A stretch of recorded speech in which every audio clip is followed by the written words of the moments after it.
میرا نام بشرا ہے۔ میں نے ایک ایسے گھرانے میں آنکھ کھولی جہاں سانس لینا بھی بہت مشکل تھا۔ میرے والد ہمارے علاقے کے بہت بڑے جاگیردار تھے۔ ہمارے گھر میں بیٹی کا پیدا ہونا کسی گناہ سے کم نہ تھا۔ بیٹی کے پیدا ہوتے ہی اسے قتل کر دیا جاتا، مگر میری ماں نے مجھ پر یہ ظلم نہ ہونے دیا۔ میری زندگی تو بخش دی گئی، مگر آج سوچتی ہوں اگر مار دیا گیا ہوتا تو شاید اتنا ظلم برداشت نہ کرنا پڑتا۔ میں 5 بھائیوں کی اکلوتی بہن تھی۔ بچپن بھی بھائیوں کے کام کرتے کرتے گزرا۔ جوان ہوئی تو میرے والد اور بھائی شادی کرنے کو تیار نہ تھے کہ جائیداد خاندان سے باہر چلی جائے گی، اور ہمارے پورے خاندان میں میرا کوئی ہم عمر بھی نہیں تھا جس سے میری شادی کی جا سکتی۔ خیر، وقت گزرتا گیا، بھائی اور بھابھیوں کے ظلم برداشت کرتی رہی۔ 18 سال کی ہوئی تو ماں نے ایڑی چوٹی کا زور لگایا کہ کسی طرح میری شادی ہو جائے، مگر میرے والد نہ مانے۔ اسی طرح وقت گزرتا گیا۔ 20 سال کی ہوئی تو اماں وفات پا گئیں، جو میرا اکلوتا سہارا تھیں۔ اب اس گھر میں میری حیثیت ایک ملازمہ سے زیادہ نہ تھی۔ پورا دن گھر کے کام کرتی اور انعام میں رات کو ابا کی گالیاں سننے کو ملتی، مگر وقت کسی کے لیے کہاں رکتا ہے۔ دیکھتے ہی دیکھتے میں 28 سال کی ہو چکی تھی جب ایک دن میری سب سے چھوٹی بھابھی میرے کمرے میں داخل ہوئیں اور کہنے لگیں، بشرا تیاری کر لو، کل تمہارا نکاح ہے۔ نکاح کا سن کر مجھے خوشی تو ہوئی، مگر یہ خیال بھی آیا کہ ابا آخر میرا نکاح کس سے کر رہے ہیں۔ بھابھی سے پوچھا تو کہنے لگیں، یہ تو ہمیں بھی نہیں معلوم، کل نکاح کے وقت ہی پتہ چلے گا کہ دولہا کون ہے۔ یہ سن کر میرا دل پریشان سا ہو گیا تھا، کیونکہ ابا سے مجھے یہ امید تو بالکل نہ تھی کہ وہ میرا کبھی بھلا سوچیں گے۔ خیر، دن گزرا، نکاح کا وقت بھی آن پہنچا۔ میں دلہن کے جوڑے میں دلہن بنی بیٹھی اپنے دولہے کا انتظار کر رہی تھی۔ بارات آئی، ہر طرف بارات کے آنے کا شور و غل تھا۔ جیسے ہی بارات گھر کے اندر داخل ہوئی، یہ دیکھ کر مجھ پر قیامت ٹوٹ پڑی کہ دولہا تو میرا 13 سالہ کزن ہارون تھا۔ میرے والد اور میرے بھائی اتنا گر جائیں گے کہ کبھی سوچا بھی نہ تھا۔ آنسو تھمنے کا نام نہیں لے رہے تھے۔ دل چاہا کہ سب کچھ چھوڑ چھاڑ کر بھاگ جاؤں یا اپنی جان لے لوں، مگر ایسا کرنا اس وقت ممکن نہ تھا۔ نکاح ہوا، میں نے ٹوٹے دل اور نم آنکھوں کے ساتھ دستخط کر دیے، اور پھر مجھے میرے 13 سالہ کزن کے ساتھ رخصت کر دیا گیا، اور اسی طرح میں ایک بچے کی دلہن بن کر اس کے ساتھ اس کے گھر آ گئی۔ جوانی تو اتنی تکلیف میں گزار ہی دی تھی، اب آگے کی زندگی بھی کسی عذاب سے کم نہ ہوگی، یہ بات میں جانتی تھی، کیونکہ میرے چچا بھی میرے والد کی طرح ایک ظالم انسان تھے، اور چچی وہ تو میرے پیدائش کے وقت سے ہی مجھ سے نفرت کرتی تھیں، کیونکہ ان کو لڑکیاں پسند نہ تھیں، اور ہارون ان کا اکلوتا بیٹا تھا۔ میرا شوہر ہارون، وہ بھلا میرا کیا محافظ بنتا، وہ تو خود ایک بچہ تھا جو اپنی شادی پر بہت خوش تھا، جسے یہ تک معلوم نہ تھا کہ اس کے ساتھ کتنی بڑی زیادتی ہوئی ہے۔ اسی طرح مجھے لے جا کر کمرہ عروسی میں بٹھا دیا گیا۔ پوری رات روتے روتے گزار دی، مگر میرا شوہر کمرے میں نہ آیا۔ صبح اذانوں کے وقت آنکھ لگ گئی، ابھی 2 گھنٹے ہی گزرے تھے کہ ساس نے دروازہ پیٹنا شروع کر دیا۔ ارے کمبخت، نکل باہر، یہاں تجھے آرام کرنے کے لیے بیاہ کر نہیں لائی۔ جلدی جلدی اٹھ کر دروازہ کھولا تو ساس کہنے لگیں، جلدی باہر نکل، ناشتہ بنا سب کے لیے۔ اٹھ کر باہر آئی، سب کے لیے ناشتہ بنایا، ہارون کو ناشتہ کروایا، اس کا لنچ تیار کیا اور اسے اسکول بھیج دیا۔ میرے اوپر ہارون کی تمام تر ذمہ داریاں تھیں، میں اس کا بہت خیال رکھتی تھی۔ وہ ایک شوخ چنچل سا لڑکا تھا، اس کی چھوٹی چھوٹی شرارتیں مجھے بہت پسند تھیں۔ میں نے اس کے کاموں میں خود کو مشغول کر دیا۔ اسی طرح وقت گزرنے لگا، وہ بھی اسکول جاتا، واپس آ کر اپنے ابا کے پاس زمینوں پر چلا جاتا۔ میں اس کا بالکل اسی طرح سے خیال رکھتی تھی جیسے ایک ماں اپنے بچے کا رکھتی ہے۔ زمینوں سے واپس آنے کے بعد مجھ سے گھنٹوں باتیں کرتا اور پھر رات کو سونے اپنے کمرے میں چلا جاتا۔ میری چاچی جب بھی مجھے باتیں سناتی تو اسے یہ سب اچھا نہ لگتا، وہ ہر وقت اپنی ماں کو ٹوک دیتا۔ مجھے اس کا میرے لیے آواز اٹھانا بہت اچھا لگتا تھا۔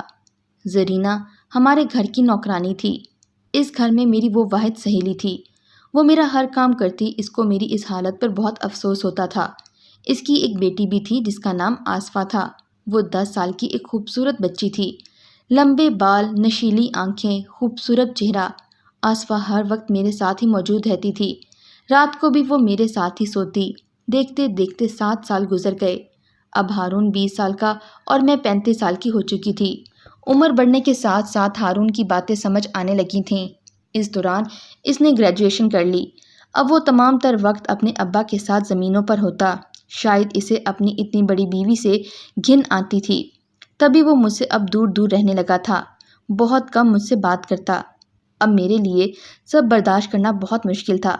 ایک دن کی بات ہے کہ ہارون میرے پاس آیا اور کہنے لگا، بشرا، مجھے آپ سے بات کرنی ہے۔ میں نے اس سے پوچھا، بولو کیا کہنا ہے؟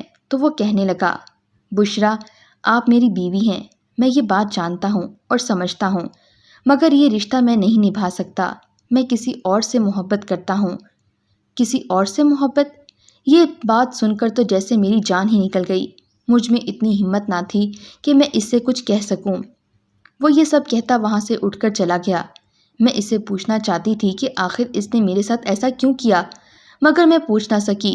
میں وہیں زمین پر بیٹھ گئی اور میرے آنسو تھمنے کا نام نہیں لیتے تھے۔ زرینہ میری یہ حالت دیکھ کر پریشان ہو گئی۔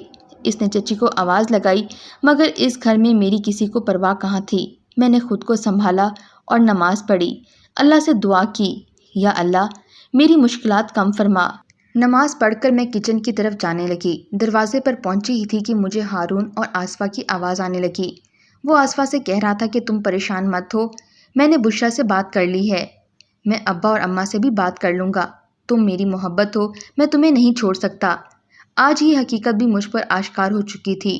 ہارون آصفہ سے محبت کرتا تھا، شاید وہ اپنی جگہ غلط نہ تھا، اس کے ساتھ بھی تو میری طرح سے زیادتی ہوئی تھی۔ اتنی کم عمر میں اس کی اتنی بڑی عورت کے ساتھ شادی کر دی گئی، اور آصفہ بھی ایک خوبصورت اور سمجھدار لڑکی تھی۔ میں نے فیصلہ کر لیا کہ میں اب ہارون اور آصفہ کی محبت کے درمیان نہیں آؤں گی۔ اس بات کو 3 ماہ گزر گئے۔ ایک دن میں کمرے میں بیٹھی نماز پڑھ رہی تھی کہ مجھے چچا اور چاچی کی چیخنے کی آواز سنائی دی۔ باہر جا کر دیکھا تو وہ ہارون پر چلا رہے تھے، شاید وہ انہیں آصفہ کے بارے میں بتا چکا تھا۔ وہ ہارون سے کہہ رہی تھی، پاگل ہو گیا ہے تو بغیرت، اس بدذات نے تیرے اوپر پتہ نہیں کیا جادو کر دیا ہے، تیری ایک بیوی ہے، ہم اس کے گھر والوں کو کیا جواب دیں گے؟ ہارون کہنے لگا، اماں میں آصفہ کو کسی صورت نہیں چھوڑ سکتا، میں اسے نکاح کرنا چاہتا ہوں، وہ میری محبت ہے۔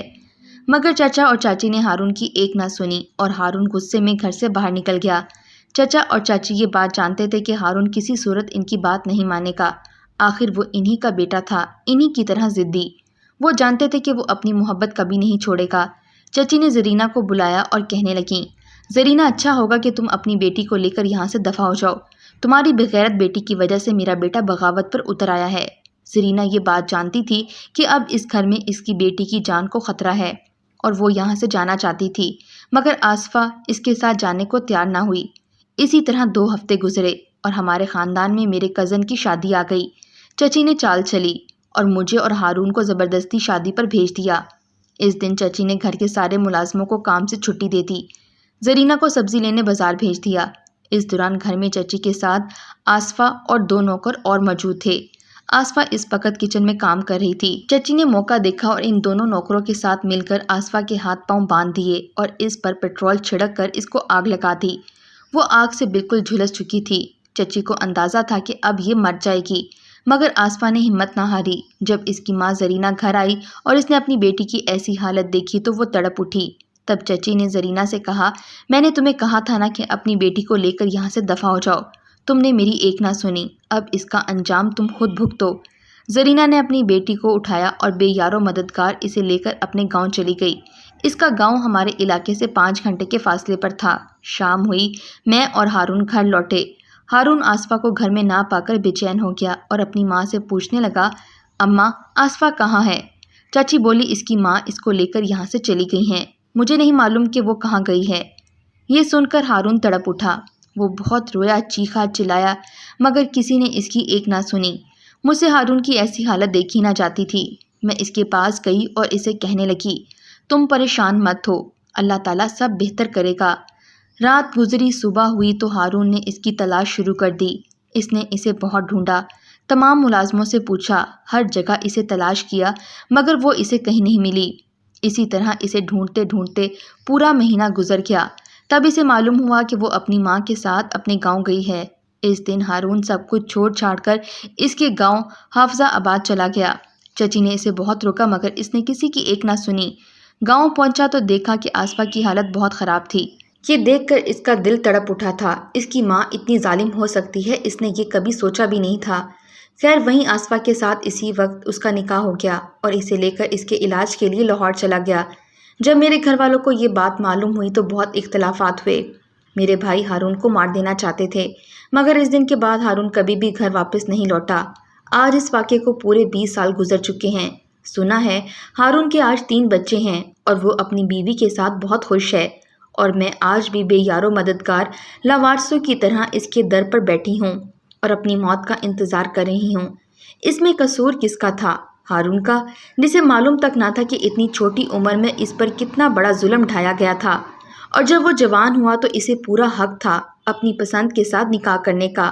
یا قصور میرا تھا جسے کسی کی زندگی میں زبردستی شامل کر دیا گیا تھا؟ قصور شاید میرا لڑکی ہونے کا تھا۔ ہمارے معاشرے میں آج بھی ایسے دقیانوسی خیالات کے لوگ موجود ہیں جو جائیداد کی خاطر اپنے بچوں کی زندگیاں برباد کر دیتے ہیں۔ آپ کمنٹ سیکشن میں اپنی رائے کا اظہار ضرور کیجیے گا کہ قصور کس کا تھا۔